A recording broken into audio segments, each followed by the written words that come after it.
We begin tonight with another night without power for thousands in the greater Nashville area. Tonight, Tennessee lawmakers are renewing their threat to step in if the Nashville Electric Service does not make leadership and emergency response changes.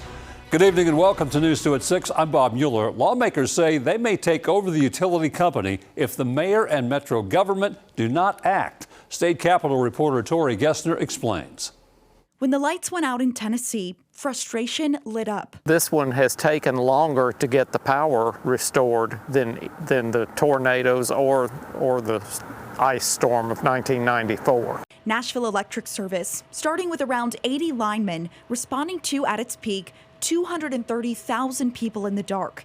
Now, there are thousands of NES crew members on the ground, but some people in the greater Nashville area are still without power nearly 2 weeks after the ice storm. NES now under the political spotlight. It was a total disaster and of itself. House Speaker Cameron Sexton says there were multiple failures on NES's part, from a lack of communication and tree trimming to an inadequate disaster response plan. Even trying to go get the materials and the equipment to fix the poles was a hassle because of the way their process and procedures work, which is vastly different than co-ops. And people would sit there for hours waiting for their equipment and sit out there fixing it because of how they were doing it. Tennessee Republicans calling this a bipartisan issue, not only impacting Nashville, but the 6 surrounding counties NES also serves. If this was strictly just a Nashville problem, then we can insist that just Nashville solve it. But unfortunately, we're getting the same calls from our constituents that deal with their failures. There's so much information about the failure.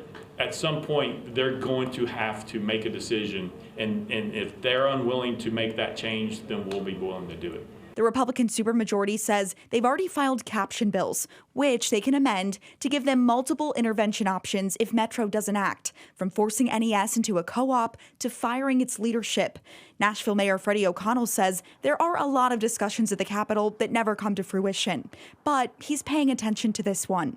We have many assets that I think there's a lot of discussion about whether they are local or regional assets. We know NES does have a service area that expands beyond the boundaries of Nashville and Davidson County. But again, I'm going to say as we work through this, our preference is always going to be to have local control over things that are local assets. Reporting in Nashville, I'm Tori Gessner.